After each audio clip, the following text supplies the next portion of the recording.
नमस्कार। दीवान India show में आपका स्वागत है। और आज जिस विषय पर हम बात करने वाले हैं, ये विषय भारतीय जनता पार्टी से जुड़ा हुआ है, इसलिए भी क्योंकि देखिए, बीजेपी के इतिहास में संभवतः ये पहली बार ऐसा हुआ है कि जब अध्यक्ष एक्सटेंशन पर चल रहे हैं। जेपी नड्डा का कार्यकाल जनवरी 2023 में खत्म हो चुका है, लेकिन उसके बाद क्योंकि कुछ अहम चुनाव थे, 2024 का लोकसभा चुनाव था, लिहाजा एक्सटेंशन दिया गया। लेकिन वो एक्सटेंशन बढ़ते बढ़ते भी बात अब 2025 तक आ गई है। लेकिन आज का दिन इंपॉर्टेंट इसलिए है क्योंकि आज बीजेपी के कार्यालय में एक अहम बैठक इसी विषय पर हुई और खबरें इस तरह की निकल के आ रही हैं कि हफ्ते भर के भीतर, 8 से 10 दिन के भीतर आपको नए नाम की घोषणा होती हुई दिखाई देगी। अब दिलचस्प ये भी है कि देखिए, कौन सा वो चेहरा होगा जो बीजेपी की कमान अब यहां से आगे संभालेगा अध्यक्ष के रूप में। आरएसएस का क्या रोल इस पर था, इतना समय क्यों लग गया, इस फैसले के पीछे किस तरह के समीकरण देखे जाएंगे, क्योंकि अब देखिए चुनाव आगे जो होंगे, क्योंकि जो अध्यक्ष चुना जाएगा 2029 तक कम से कम वो इस जिम्मेदारी को संभालेगा। तो कई ऐसे पहलू हैं जिस पर हम बात करेंगे और इसी पर बात करने के लिए हमारे साथ इस वक्त खास मेहमान भी मौजूद हैं। आप सीनियर जर्नलिस्ट संजीव मिश्रा जी को देख रहे हैं स्क्रीन पर। हमारे साथ पॉलिटिकल एनालिस्ट सौरभ दुबे इस बातचीत में जुड़ रहे हैं। कुछ ही देर में मनस्वी थापर भी जुड़ेंगे। शिवेंद्र इस वक्त मौजूद हैं बीजेपी दफ्तर पर। तो सबसे पहले शिवेंद्र जी, आपका ही रुख कर लेती हूँ। देखिए, आप तो ग्राउंड जीरो पर खड़े हैं अभी। क्या खबरें निकल कर आ रही हैं, बैठक में क्या हुआ, क्या लग रहा है? मैं इस समय बीजेपी कार्यालय पर हूं और यहाँ जाकर के मैंने अंदर कई जो वरिष्ठ नेता थे और यहाँ के जो मीडिया प्रभारी तमाम लोगों से इस विषय में जानने की कोशिश की, समझने की कोशिश की कि आखिर किस तरफ निगाहें हैं लोगों की। लेकिन किसी भी बीजेपी के बड़े लीडर की बात करें जो यहाँ मौजूद थे, उन्होंने एक तरीके से ऐसे समझ लीजिए कि हाथ जोड़ लीजिए, बख्श दो, हमारे मुंह में शब्द मत डालो, हमारे साथ नाम मत लो। यानी कि कुल मिला के यही कोई नेता कैमरे पर ये सोचता है कि अगर वो किसी का समर्थन करता है या कुछ भी करता है तो उसके चीजों को दोनों तरह से बाद में लिया जा सकता है। इस तरह की उन्होंने चीज थी। लेकिन फिर मैंने जो कार्यालय मैंने सोचा फिर कैसे करके क्या समझा जाए, तो ये तमाम वरिष्ठ कार्यकर्ता भी आए हुए थे बिहार से, इधर से उधर से, काफी यहाँ पर जो है। तो उनके बीच में जब मैंने देखा तो कुल मिला के समझने की बात आई कि जो तमाम नाम चल रहे हैं उसमें जो बात है वो आरएसएस की बड़ी भूमिका रहने वाली है, जो यहाँ पर निकल के आया। उसके अलावा जो बड़ी चीज है वो ये है जो जिस तरीके से कांग्रेस ने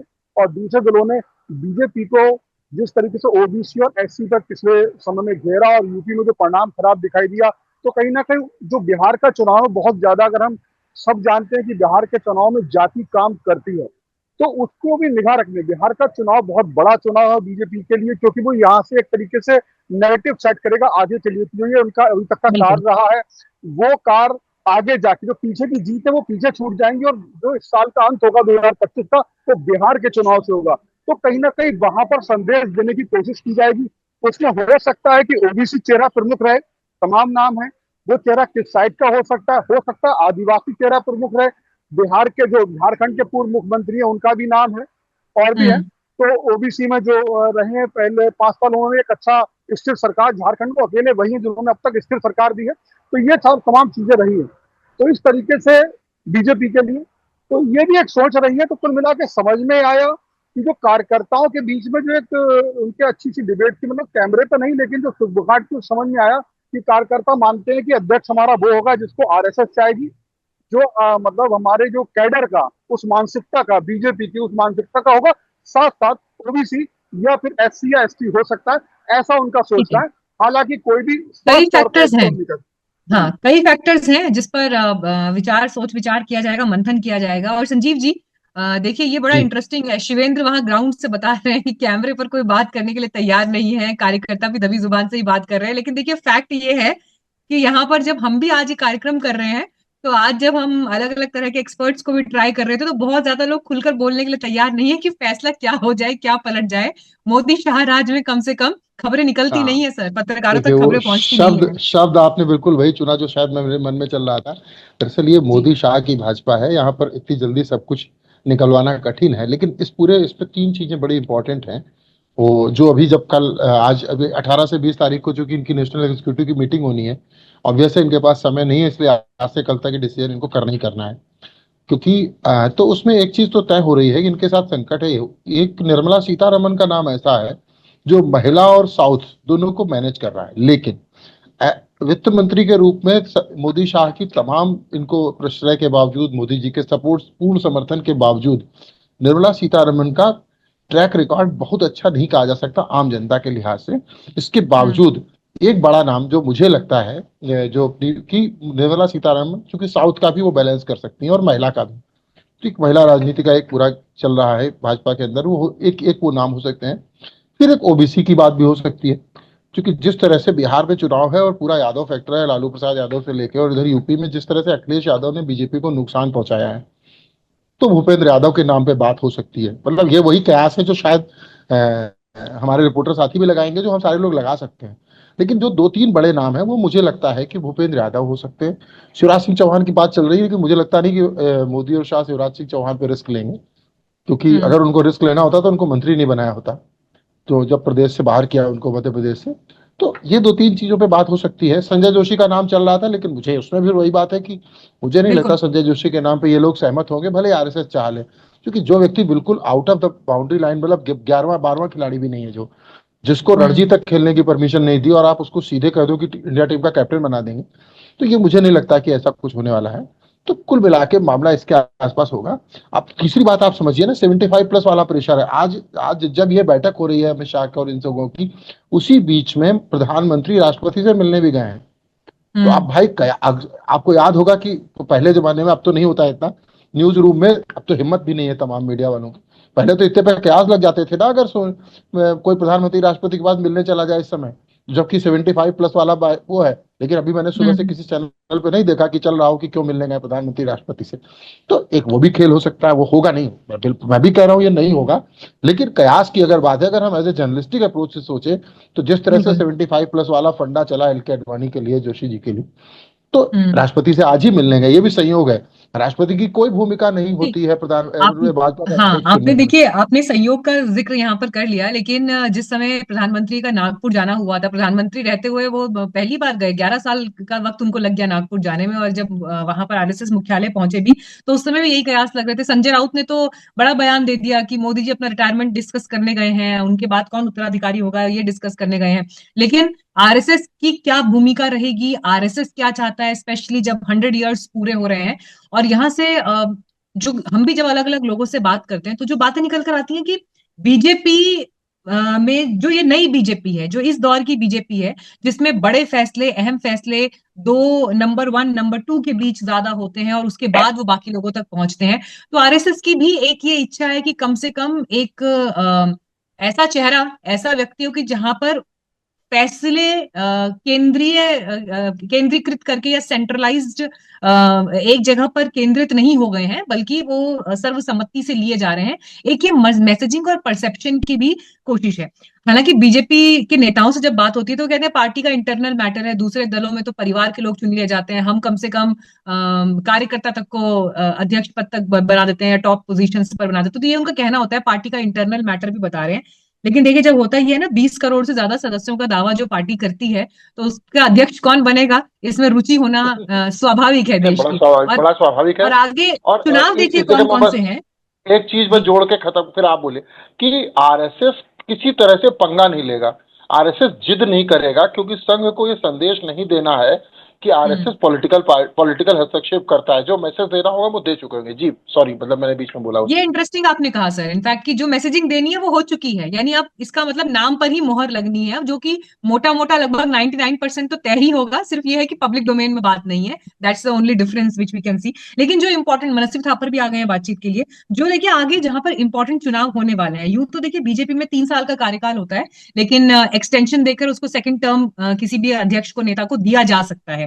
उसी लिहाज से आप देखें तो जो भी अब 12वां अध्यक्ष होगा भाजपा का, उनके सामने कौन कौन सी चुनौती होगी। बिहार का चुनाव आएगा, फिर अगले साल पश्चिम बंगाल का चुनाव आएगा, तमिलनाडु विधानसभा चुनाव, केरल विधानसभा चुनाव, असम का चुनाव, फिर आगे उत्तर प्रदेश, उत्तराखंड 2027 में जो चुनाव होंगे, पंजाब, गोवा, मणिपुर, राष्ट्रपति चुनाव, उपराष्ट्रपति चुनाव। तो आगे पूरा का पूरा एक इलेक्शन बैटल जो है वो सामने खड़ा दिखाई देता है। और इसीलिए सौरभ दुबे जी, दिलचस्पी और बढ़ भी जाती है।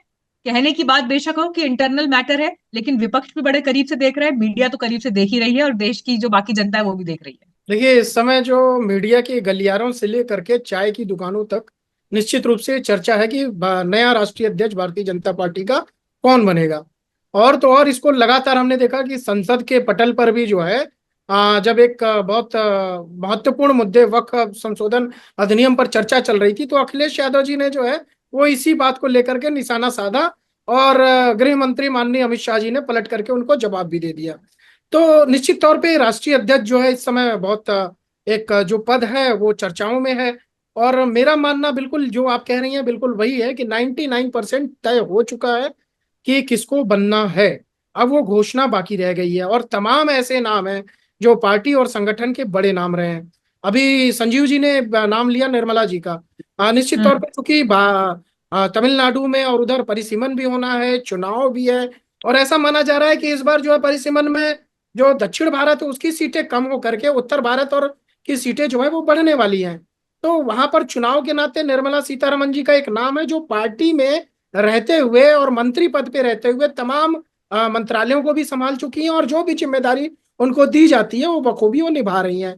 लेकिन उसके पहले के जो नाम अगर हम चर्चा करें, चाहे वो धर्मेंद्र प्रधान जी का हो, चाहे वो भूपेंद्र यादव जी का है, चूंकि अभी बिहार में भी इलेक्शन होने हैं उस पर भी चर्चा हुई कि पिछड़ी जाति का कोई एक ऐसा नाम होना चाहिए जो उत्तर प्रदेश में यादव जाति ने लोकसभा में वोट को प्रभावित किया था।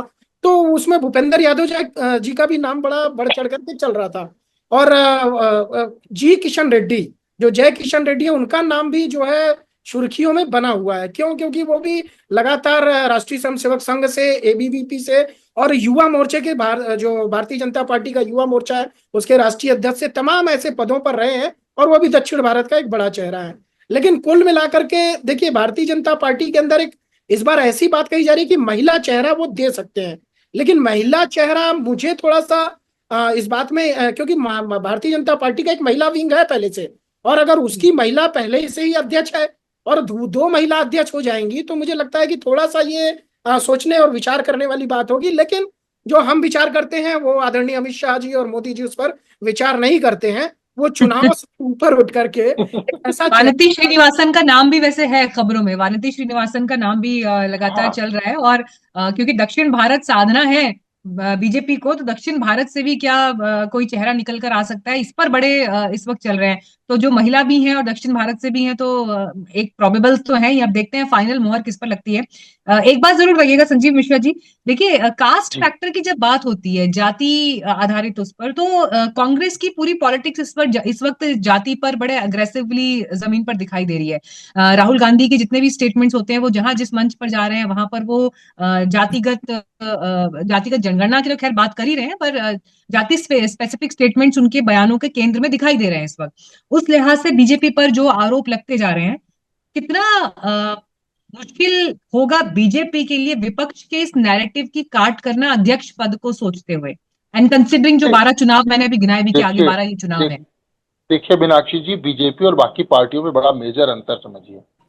बीजेपी जिसको अध्यक्ष बना देगी ये दोनों लोग मिलकर उसको जस्टिफाई कर देंगे और कार्यकर्ताओं की तरफ से एक आवाज नहीं उठेगी। एक तो ये बात हो गई। जैसे कांग्रेस की अभी राष्ट्रीय अधिवेशन में कानपुर के एक नेता ने खुल के कहा कि आप ऐसे अध्यक्ष बना दोगे, वो सपा में होगा। ये हिम्मत सिर्फ कांग्रेस में हो सकती थी, भाजपा में नहीं हो सकती थी। तो ये भाजपा का अनुशासन है, इसको कह लेंगे जो भाजपा के लोग होंगे। इसको अनुशासन कह लीजिए, डिक्टेटरशिप कह लीजिए, कुछ भी कह लीजिए, लेकिन हम इसको अनुशासन मान के चलते हैं। तो वहां जिसको भी बना दिया जाएगा। हाँ, लेकिन बीजेपी और आरएसएस के सामने इस समय सबसे बड़ी चुनौती है। अभी आरएसएस के सरसंघ चालक ने कानपुर में परसों एक कार्यक्रम में खुल के कहा है और उनका पूरा फोकस 14 अप्रैल को डॉक्टर अंबेडकर जयंती पे यही रहा कि अगले अब कुछ साल, 100 साल के बाद आरएसएस का पूरा सिद्धांत, पूरा काम दलित उद्धार, दलितों के साथ जुड़ाव स्थापित करने और उनके साथ रिश्ते बनाने पे रहेगा। ये आरएसएस के सरसंघ चालक का 14 अप्रैल का बयान है। तो इसलिए ये कहना कि जाति से ये बचेंगे, ऐसा नहीं है। इनके मन में कुछ ना कुछ चल रहा होगा, जहां निश्चित रूप से जातीय समीकरण बड़ी मजबूती से सामने आएंगे। और जब कल नाम आए, आज रात में आए, तो आप देख लीजिएगा ये चीज सामने आएगी। मनस्वी थापर, आपकी क्या राय है? अभी तक आपकी जो अंडरस्टैंडिंग है वो क्या कह रही है? कौन होगा भाजपा का अध्यक्ष अगला, कौन और क्या होगा? मैसेज देने की कोशिश होगी?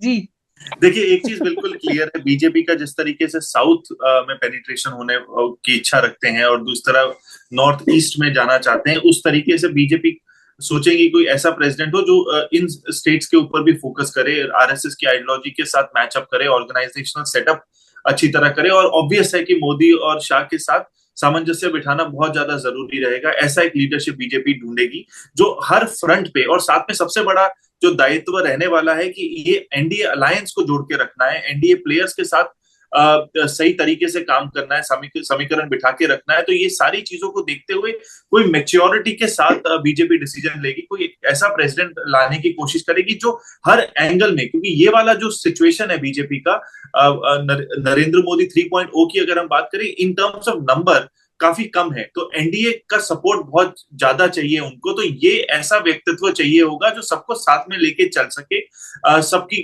गतिविधियों को समझ सके और आगे किस तरीके से बढ़ना है, बीजेपी का मिशन को कैसे आगे बढ़ाना है, आरएसएस की आइडियोलॉजी को कैसे साथ रखना है, ये सारी चीजों को देखते हुए चलना है। जिस तरीके से बीजेपी का साउथ फोकस है या नॉर्थ ईस्टर्न फोकस है, उसको कैसे और अच्छी तरीके से बढ़ा पाए, क्योंकि जहां पे उनका मेजर वोट बैंक था लोकसभा में कहीं ना कहीं वो कम हो गया। तो बाकी कौन सी ऐसी अन्य सीटें हैं जहां पे वो ज्यादा अपनी सीटें बढ़ा सकते हैं, उसके ऊपर फोकस करने की उनको जरूरत रहेगी। और साथ में जो मेजर मेरे को लगता है जो टास्क रहेगा प्रेसिडेंट का, वो अभी फ्यूचर के इलेक्शंस तो जो आने वाले हैं उसमें बीजेपी स्ट्रेंथ टू स्ट्रेंथ लड़ती ही है, पर साथ में एनडीए अलायंस को जोड़ के रखने की बहुत ज्यादा जरूरत रहेगी, क्योंकि आने वाले जो इलेक्शंस है उसमें कहीं ना कहीं अगर जेडीयू कहीं उल्टा चल जाता है या चंद्रबाबू नायडू कहीं उल्टा चले जाएंगे तो बहुत ज्यादा एक डैमेज हो सकता है बीजेपी को। तो ये सबसे इंटरेस्टिंग पॉइंट है। हाँ, ये इंटरेस्टिंग पॉइंट है और इसी का मैं थोड़ा सा एक्सटेंशन चाहूंगी। शिवेंद्र, आप इस पर जरूर रिस्पॉन्ड करें।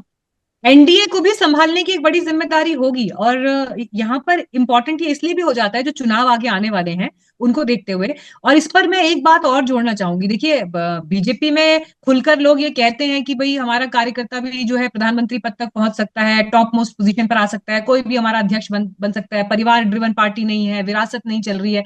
ये सब बातें आदर्शों में तो अच्छी लगती हैं, लेकिन जिसका जिक्र देखिए अभी संजीव जी भी कर रहे थे कि फैसले दो लोगों के बीच ही प्राइमरली होते हैं, ये तो अब आम लोगों के बीच में हर जगह डिस्कस होता ही है। उस लिहाज से अध्यक्ष पद बीजेपी में अब कितना रेलेवेंट रह गया है? I know it is too much to ask for right now, लेकिन ये कितना रेलेवेंट है आज की भाजपा में? देखिए, कई जगह काफी समय से इस पर चर्चा हो रही है। यहाँ पे जो बीजेपी की जो मानसिकता है, जैसे भी हमारे साथी ने कहा कि बीजेपी में अनुशासन है। देखिए, चुनौती बीजेपी को अपने दल से नहीं है, यहाँ पर वो संभाल लेंगे और उनका सख्त अनुशासन चलेगा। जैसा कि आपने कहा, दो लोग जो सोचते हैं वो एक तरीके से आदेश, तो बीजेपी का कोई सुप्रीम कोर्ट है तो वो है वहां का 2 जगहों का आदेश, बिल्कुल माना जा सकता है। लेकिन बीजेपी जो है जिस तरीके से उसके लिए, जैसे एनडीए को साथ में रखने की बात है, तो बीजेपी के साथ रखने का तरीका क्या है? क्या वो उनको प्यार से साथ रख सकती है, अपनी ताकत बढ़ा के साथ, या वो कोई ऐसा कोना देना नहीं चाह सकती जहां पर वो आरोप करके आगे निकल सके? बीजेपी को जो विपक्ष है वो इस समय जिस मुद्दों पे घेर रहा है, देखिए बिहार में पिछले समय एक काफी बड़ा तूफान आया कि जातीय जनगणना हुई, जे हुई, और ये जातीय जनगणना को राहुल गांधी ने भी, आपने भी कहा, घेर है। तो जातीय जनगणना या जातीय समीकरणों का हमला या जातिगत भेदभाव की बात लेकर के बीजेपी पे हमला, तो बीजेपी को जो अपना विपक्ष है उसको रास्ता नहीं देना है, साथ साथ जो अपना साथी है उसको भी रास्ता नहीं देना। और बिहार का चुनाव, जब अगर मैं कहूं कि तमिलनाडु का चुनाव या जो उस तरफ के चुनाव वो अगले साल है, बीजेपी का पहला मैच कौन सा? वो मैच बाई मैच अगर चलती है तो वो चुनाव, पहला चुनाव बिहार का है। अगर बिहार के चुनाव में कुछ भी गड़बड़ होती है तो मान के चलिए एनडीए के साथ एनडीए कमजोर पड़ सकता है और उसका खामियाजा केंद्र में भी एक तरीके से आशंका लगा सकते हैं। लेकिन लिहाजा बिहार का चुनाव पहला चुनाव है और उस चुनाव में बीजेपी कोई भी कमजोरी नहीं छोड़ना चाहेगी। और मेरा मानना यह है, जो मैंने यहाँ भी लोगों से बात करी, हालांकि वो बहुत बड़े प्रखर वक्ता नहीं है, ना कोई ऐसा मान के चलो कि विशेषज्ञ बीजेपी के, एक हाँ वरिष्ठ कार्यकर्ता जरूर है, लेकिन कार्यकर्ताओं की मन की बात भी है, बिहार के चुनाव को देख रहे हैं। इस समय आके जो मीडिया प्रभारी वो बिहार के बनाए गए हैं, संजय जी। तो कुल मिला के यह है कि उनका पहला मकसद यह रहता है बिहार में जाति के नाम से कोई चीज ना हो पाए और हम उस मुद्दे पे जाति का चुनाव होने ना दें, और उसके साथ साथ हम ऐसा व्यक्ति चुने जो आरएसएस की मानसिकता का हो, उसकी जो परिपाटी उस पर चलने वाला हो, साथ से साथ विपक्ष का जो जातिगत हमला है उसको झेलने की काट उसमें हो। जी मीनाक्षी। संजीव जी, देखिए, हालांकि अगर हम स्पेसिफिकली बीते 10 वर्षों की भी बात करें तो बीजेपी ने जहां जहां चुनाव जीते हैं या जो उनकी ताकत जिस तरह से बढ़ी है वो तो आंकड़ों में, डेटा में सबके सामने है ही।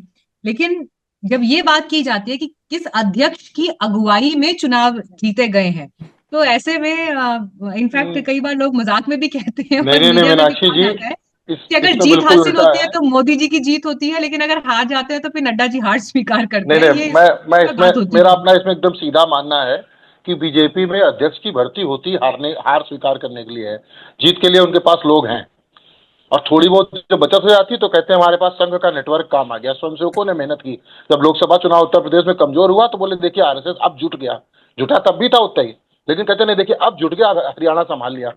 तो निश्चित रूप से ये बीजेपी में अध्यक्ष जो भी बनेगा वो वही होगा जो हार स्वीकार कर सके, अगर कहीं हारे तो निश्चित रूप। और ये बड़े अद्भुत प्रयोग है ना कि कोई पॉलिटिकल पार्टी में अध्यक्ष हार स्वीकार करने के लिए होता है और जीत का सेहरा बांधने के लिए दूल्हा और सहवाला अलग है।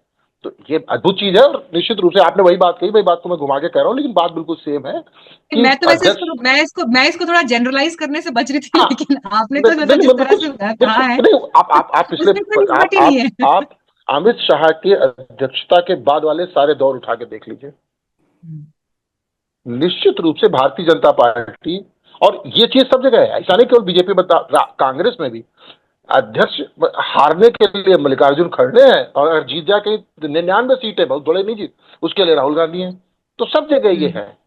अखिलेश जैसी पार्टियां जहां अध्यक्ष भी नेता भी वही तो अलग इशू है, लेकिन जहां अध्यक्ष कांग्रेस में मल्लिकार्जुन खड़गे अध्यक्ष है, लेकिन वो जीत अगर अभी कांग्रेस को बहुमत आ जाए तो राहुल गांधी का कारण आएगी, फिर खड़गे प्रधानमंत्री दावेदार, वो तो मनमोहन सिंह भी बन गए थे, वही बना दिया जाए, लेकिन वो जीत राहुल गांधी की होगी, सोनिया गांधी की होगी। तो ये सब जगह होता है। और ये जेपी नड्डा की लेगेसी, अध्यक्ष के रूप में जेपी नड्डा की लेगेसी फिर क्या रही बीजेपी में? आप जेपी नड्डा की लेगेसी हिमाचल प्रदेश का चुनाव उठा के देख लीजिए, जो कल राहुल गांधी ने कांग्रेस के लिए कहा ना कि अपना बूथ हार जाते हैं, तो आप हिमाचल के जेपी नड्डा की अध्यक्षता में हिमाचल के सारे चुनाव उठा के देख लीजिए, आपको उनकी लेगेसी मिल जाएगी, आप जिस राज्य से आते हैं। तो वो एक अलग पहलू है। जेपी नड्डा मृदुभाषी हैं, इसीलिए उनको अपना आराम से स्वास्थ्य मंत्रालय भी चला ले रहे हैं, क्योंकि बीजेपी में अध्यक्ष चलानी ही नहीं होती है, किसी को भी बिठा लो, तो इसलिए आराम से चला रहे हैं ना। वो 2023 के बाद से 2 साल हो गए ना, 24 के बाद से स्वास्थ्य मंत्री भी हैं, वो मंत्रालय भी चला ले रहे हैं, अध्यक्ष भी चला ले रहे हैं, कितने अच्छे से चला रहे हैं। तो बीजेपी में तो आप देखो ना। हाँ सौरभ जी, अध्यक्ष पद क्या रबर स्टैंप हो गया है? और मैं स्पेसिफिकली बीजेपी की बात नहीं कर रही, अब कांग्रेस को भी शामिल कर दीजिए इसमें, रबर स्टैंप हो गया है क्या? देखिए, दोनों की बात हम एक साथ कर ही नहीं सकते, क्योंकि जो भारतीय जनता पार्टी है उसके अंदर ऐसा लोग कहते हैं कि रबर स्टैंप, लेकिन क्या हमने तो कभी देखा नहीं। क्योंकि हमने जब भी देखा कोई फैसले लेते हुए तो उसमें माननीय प्रधानमंत्री हो, गृह मंत्री हो और राष्ट्रीय अध्यक्ष जेपी नड्डा जी हो, और नड्डा जी के कार्यकाल में देखिए कितनी शानदार जीत हुई है भारतीय जनता पार्टी की।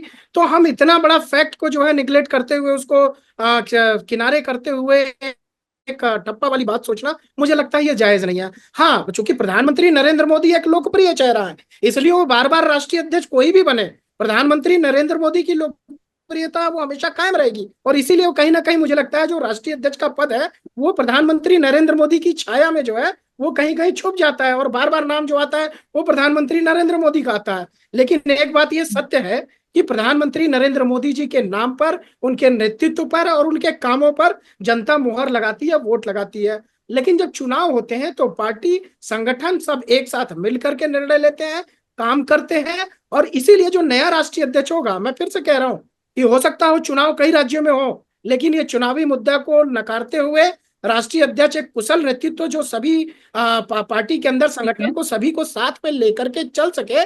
साथ ही साथ चूंकि इस बार गठबंधन में सरकार है और 2 बड़ी पार्टियां जदयू और उधर टीडीपी वो भी साथ में है, उनके साथ भी समन्वय बैठा करके, सामंजस्य बैठा करके कुशलता के साथ उसको चला सके, एक ऐसा नेतृत्व तो देना पड़ेगा। फिर भी तो प्रधानमंत्री नरेंद्र मोदी और अमित शाह की भूमिका पहले रहती चली आई है, वही बाद में रहेगी। उसके बाद भी कोई राष्ट्रीय अध्यक्ष आएगा तो वो उसके बाद भी रहेगी। कारण सिर्फ और सिर्फ एक ही है, क्योंकि अमित शाह की जो रणनीति वो बहुत ही कुशल नेतृत्व करता है, और साथ ही साथ प्रधानमंत्री नरेंद्र मोदी का जो करिश्माई चेहरा है उसके आधार पर लगातार भारतीय जनता पार्टी को वोट मिल रहा है। देखिए, इंदिरा गांधी का भी चेहरा हमने देखा था कांग्रेस पार्टी के अंदर, तो कांग्रेस पार्टी को लगातार इंदिरा गांधी जी के चेहरे पर वोट मिलता था और वो मांगती थी, तो इसमें भी कोई बुराई नहीं थी। लेकिन हाँ, अभी वर्तमान में जो कांग्रेस की आप बात करेंगी तो कांग्रेस के अंदर ना नेता है, ना नीति है, ना नियत है, ना रणनीति है। क्योंकि लगातार हमने देखा है मल्लिकार्जुन खड़गे जी जो एक दलित चेहरा भी है, पार्टी कभी भी जो है ऐसा, जब भी